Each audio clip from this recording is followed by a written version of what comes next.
If you've watched the show Impractical Jokers, you know it's all about keeping the laughs going. But cast member Joe Gatto recently departed the show, and that's just the beginning of the life-changing challenges he's faced this past year. On the surface, it looked like a simple exit announcement. No buildup, no on-screen farewell arc, no dramatic confrontation aired for audiences to decode. But when Joe Gatto stepped away from Impractical Jokers at the end of 2021, it didn't just remove one member from a comedy lineup. It cracked open a decade-old structure built on fixed chemistry, unspoken timing, and absolute trust between four performers who had turned public embarrassment into a television empire. The shock wasn't just that he left, but how cleanly he disappeared from a system that had always depended on him. So, what really happened to Joe Gatto from Impractical Jokers? Well, let's start from the very beginning. Origins of the Tenderloins and the foundation of trust. Staten Island in the late 1990s wasn't exactly a launchpad for national comedy careers, but it became the unlikely origin point for what would later evolve into the Tenderloins. Joe Gatto, James Murray, Brian Quinn, and Sal Vulcano first crossed paths in high school, where the tight hallways, familiar neighborhoods, and overlapping social circles made constant interaction inevitable. What started as casual humor between classmates gradually hardened into a shared comedic rhythm. As they moved beyond school, the group dispersed into separate academic and career paths, but the comedic thread never fully unraveled. Joe Gatto pursued accounting studies at LIU Post, while others explored different routes, yet the informal comedy dynamic they had formed in adolescence kept resurfacing. By the late 1990s, they officially regrouped under the name The Tenderloins. Their early work was not televised or widely distributed. Instead, it lived in small New York comedy clubs, community venues, and improvised sketch performances where audience feedback was immediate and unforgiving. These were years defined less by fame and more by repetition. The early 2000s became a proving ground. Survival depended on consistency rather than visibility. The Tenderloins were not backed by major networks or industry gatekeepers, so their growth relied on persistence in the New York comedy circuit. They wrote sketches together, performed improv sets, and gradually developed a recognizable style: structured chaos. Each member had a distinct onstage personality, but the key strength was their collective timing. Unlike traditional sketch groups that relied on scripted punchlines, their material often leaned into unpredictable reactions. By the mid-2000s, the group started gaining traction through live performances in New York venues, slowly expanding their audience beyond local comedy crowds. Their biggest early breakthrough arrived in 2007, when they entered and won NBC's It's Your Show competition, securing a $100,000 prize. This was not just a financial boost, but a validation point, an external acknowledgement that their improvisational, risk-heavy style could translate beyond small clubs into broadcast-friendly comedy. The win also gave them industry visibility, placing them on the radar of television producers searching for fresh formats built around authentic reactions and low-cost production models. By the time the television opportunity arrived, the foundation had already been reinforced over nearly a decade of collaboration. The group dynamic was not manufactured for TV.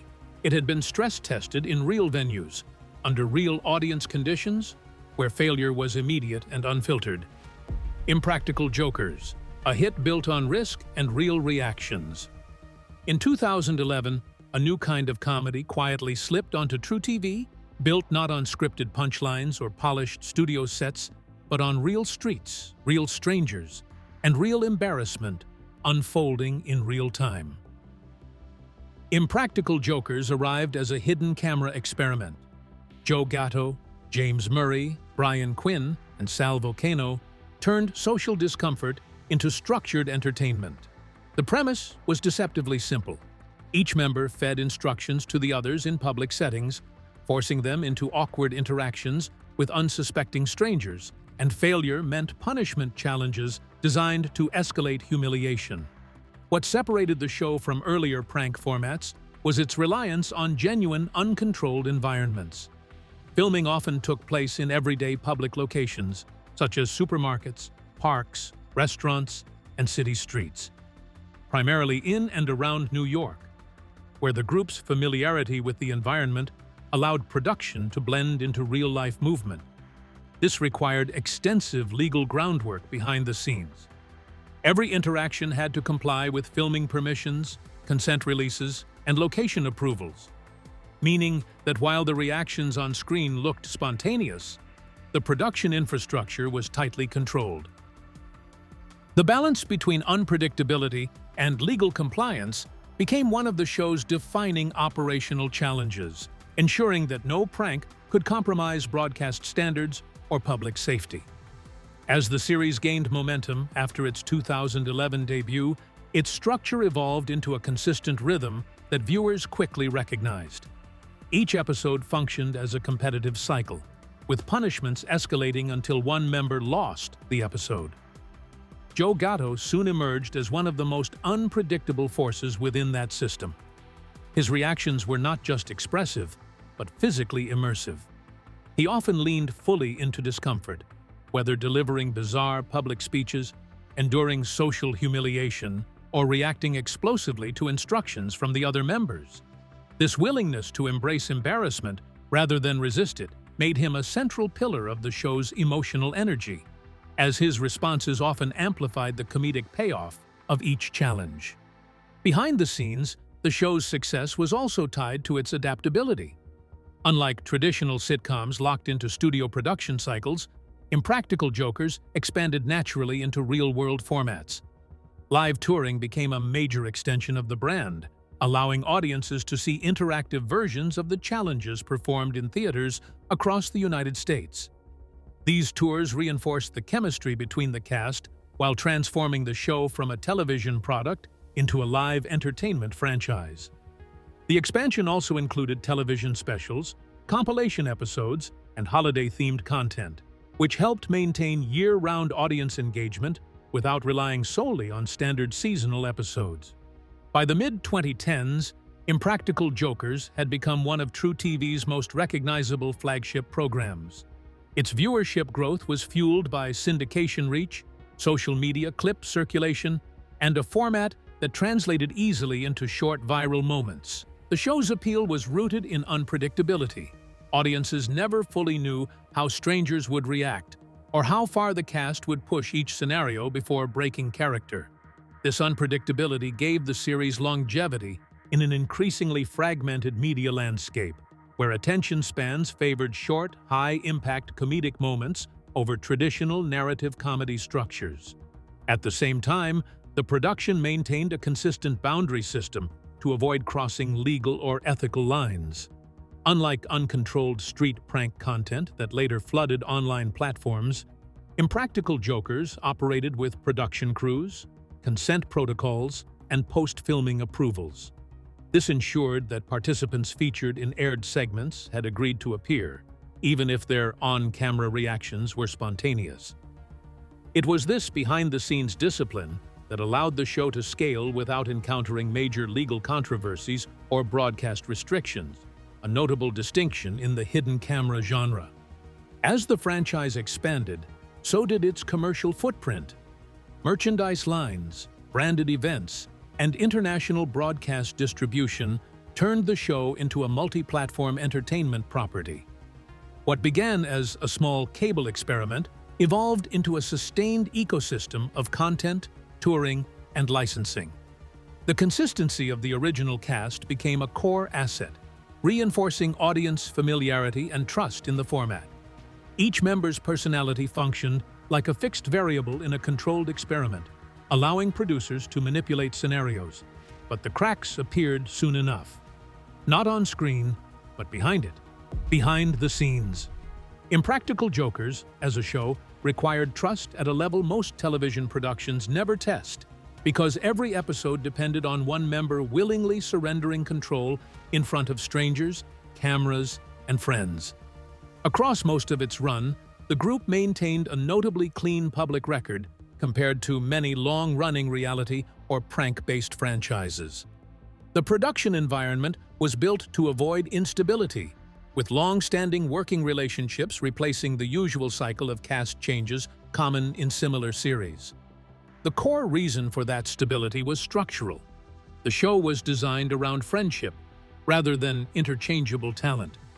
Unlike formats that rotate participants or hire performers for individual episodes, Impractical Jokers depended on a fixed ensemble whose chemistry had been developed long before television existed in the picture.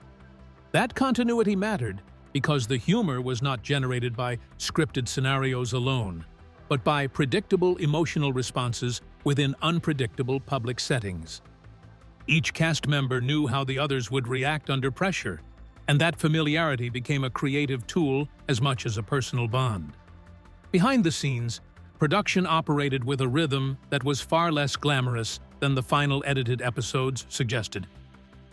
Filming required repeated setups in public spaces, coordination with local permissions, and extended time spent capturing usable reactions. What viewers saw as a single comedic moment on screen often came from hours of waiting, resetting, and rerunning scenarios until the right reaction occurred. This meant that the cast's working life was not episodic in the traditional sense. It was continuous, often blending filming days with live tours and promotional appearances. As the show expanded beyond television into national tours and live performances, the logistical demands increased significantly. Touring schedules meant the cast would move between filming episodes and performing in front of live audiences, sometimes within the same week. This created a layered workload, where professional obligations overlapped with personal time in ways that were difficult to separate. Even without public conflict, that kind of structure naturally introduced fatigue, scheduling strain, and the challenge of maintaining consistent energy over years of performance. But that is not to say that there weren't controversies. Think of it like this. Do you want to be pranked in public by a total stranger? On camera. It didn't take media critics, viewers, and even some longtime fans to start arguing that certain punishments and public interactions relied too heavily on humiliation, directed at unsuspecting strangers who had no idea they were participating in a television production at the time. While the show operated under hidden camera television standards involving post-filming consent releases, critics pointed out that consent obtained afterward does not necessarily erase the discomfort of the original interaction itself. One of the most discussed examples involved a punishment segment filmed at a water park, where cast members were instructed to inappropriately touch strangers. The moment generated strong backlash online because viewers felt the prank crossed into physical boundary violations rather than awkward social comedy. Critics argued that the discomfort came not from absurdity, but from watching an uninformed bystander react to unexpected physical contact in a public setting. Other controversial moments across earlier seasons included punishments involving public humiliation, invasive questioning, forced social interactions, and scenarios designed to provoke visible discomfort from bystanders. Some critics noted that the show's early years occasionally leaned more aggressively into embarrassment-based humor before gradually shifting toward more cast-focused punishments in later seasons. Discussions in fan forums and review spaces frequently highlighted certain older bits as examples that aged badly, especially after broader cultural conversations around consent, privacy, and public behavior became more prominent during the late 2010s and early 2020s. Television and media commentators examining prank-based entertainment formats have often argued that shows such as Impractical Jokers exist in a difficult ethical zone because the comedy depends on asymmetrical information. The audience and performers understand the joke, while the bystander does not. Some media analysts have described this as manufactured social imbalance, where tension is created by trapping ordinary people in interactions they cannot fully interpret in real time. Supporters of the show countered that the jokers themselves were usually the primary targets of embarrassment, and that the production avoided intentionally malicious outcomes. But critics maintained that some punishments still relied on public discomfort as collateral damage. In the post-Me Too era, many have argued that some older punishments normalized behavior that women regularly experience as genuine public harassment. In certain segments, Female bystanders were unexpectedly approached with invasive comments, unusual physical proximity, or socially inappropriate behavior designed specifically to create discomfort for comedic effect. Critics noted that while viewers understood the situation was just a prank, the women involved often did not have that information in the moment, meaning their reactions were based on what appeared to be authentic, unwanted behavior from strangers. Some scholars in media studies and gender-focused criticism have described this type of comedy as potentially trivializing boundary violations, because it reframes recognizable harassment behaviors as entertainment when attached to a humorous soundtrack or group dynamic. The concern is not necessarily that the cast intended any negative behavior, but that repeated exposure to these interactions in comedic contexts can reduce the perceived seriousness of similar real-world encounters. Experts discussing prank media more broadly have argued that audiences are conditioned to laugh at discomfort because editing, music cues, and cast reactions signal that the scenario is safe, even when the person experiencing it has not yet been given that reassurance. Women writing about hidden camera comedy online and in cultural commentary frequently highlighted this disconnect. Some described watching certain punishments as unsettling, precisely because the scenarios mirrored situations many women navigate routinely in public spaces. Unwanted attention, invasive strangers, pressure to remain polite during uncomfortable encounters, or uncertainty about whether a social interaction might escalate. In those cases, critics argued the humor depended partly on the audience recognizing the discomfort as real. Media psychologists examining reality-based comedy formats have also noted that prank shows can unintentionally blur public understanding of acceptable behavior, especially for younger viewers. When boundary-crossing conduct consistently produces laughter, applause, or viral attention, it can normalize the idea that discomfort is socially valuable if framed as entertainment. Critics of prank culture in general, not just Impractical Jokers specifically, have warned that repeated comedic framing of public humiliation risks desensitizing audiences to how stressful or threatening these interactions can feel from the target's perspective. At the same time, defenders of the show emphasized that Impractical Jokers generally avoided overt cruelty compared to more aggressive prank formats, and they pointed out that the series relied heavily on legal clearances and participant releases after filming. Many fans also argued that the Jokers themselves were usually portrayed as foolish, awkward, or socially incompetent rather than predatory, making the humor self-degrading rather than exploitative.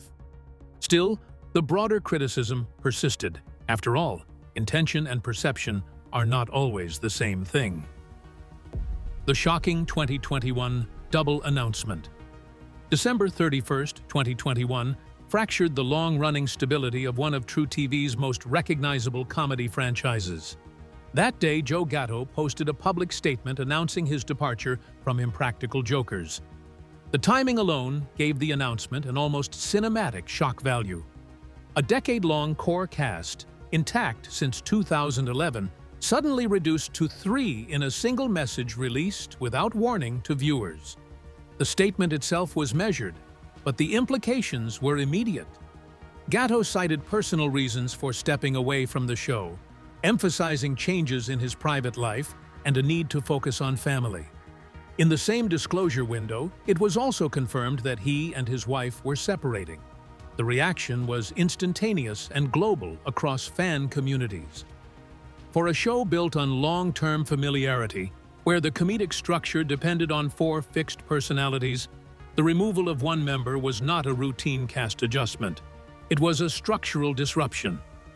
When Joe Gatto stepped away from Impractical Jokers at the end of 2021, the series reconfigured.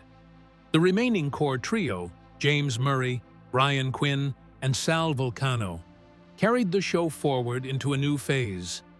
4-way dynamics collapsed into 3-way exchanges that subtly reshaped timing, reaction patterns, and punishment structure. The production response was immediate and structural rather than narrative. Instead of introducing a permanent replacement, the show shifted toward a rotating guest format. bringing in comedians and public figures to participate in individual episodes. This included well-known names from stand-up comedy, television, and entertainment, who temporarily entered the prank framework. This transition had a direct impact on audience perception. Longtime viewers, accustomed to the stable chemistry established since the show's 2011 debut on True TV, began noting a shift in tone. The original structure depended on deeply ingrained behavioral predictability. Each cast member knew exactly how the others would react under pressure, which allowed for layered improvisation. Guest participants lacked that shared history. Naturally, episodes often leaned more on situational comedy than the tightly synchronized reactions that had defined earlier seasons. Audience reception reflected that change in uneven ways. Some viewers appreciated the novelty of seeing outside personalities placed into the established prank system, treating it as an expansion of the show's universe rather than a replacement of its original dynamic. Others pointed to a perceived loss of cohesion. While the television format was adjusting, Joe Gatto's post-exit career followed a parallel but separate trajectory. Rather than disappearing from public view, he shifted deeper into stand-up comedy circuits, live touring, and podcasting. Projects such as Two Cool Moms provided a different creative outlet, moving away from hidden camera formats into conversational and observational comedy. He also continued public appearances and live performances, maintaining a presence in the entertainment industry independent of the show he helped build. And this might have been the end of it. Except it isn't. Serious abuse allegations. Around March 21st, 2025, a woman on TikTok alleged that Gatto assaulted her in Milwaukee, Wisconsin in 2023. According to her public posts, she met Gatto after one of his comedy performances and later interacted with him privately. She posted screenshots, photos, and claims that the encounter became non-consensual, including images she alleged showed bruising. The allegations spread quickly across TikTok, Reddit, entertainment media, and fan communities because Gatto had long cultivated a comparatively wholesome public image centered around family life, animal rescue advocacy, and his role as one of the original 4 Tenderloins members. The public reaction intensified further because the accusations arrived years after his 2021 departure from the show, which had already fueled widespread speculation online about hidden personal issues behind the scenes. Gatto responded publicly shortly after the allegations spread. He denied assaulting anyone, but admitted to what he called poor judgment. His exact words were, "I have used poor judgment, and as a result have violated the trust of the people I love most. But anyone who knows me at all knows full well that I wouldn't assault anyone." Despite the seriousness of these allegations, the legal status remains extremely important to clarify. There have been no criminal prosecutions or publicly documented civil court findings. The allegations exist primarily in the form of public claims, interviews, and social media testimony, rather than judicial rulings. No law enforcement agency has publicly announced charges against Gatto, and no court has established legal liability regarding assault or harassment claims at this time. What began as 4 lifelong friends turning public discomfort into comedy has gradually become a far more complicated legacy. Part nostalgia, part controversy, part unresolved question mark. With Joe Gatto, allegations clouding parts of the franchise's reputation and growing criticism of prank formats built on humiliation and blurred consent. Impractical Jokers no longer feels like the untouchable early 2010s phenomenon it once was. And as audiences become more sensitive to public harassment, privacy, and power dynamics, the format itself increasingly feels like a relic from a different internet era.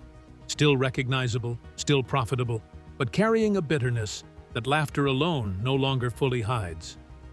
Well, that's it for now. Thanks for watching. Did you like this video?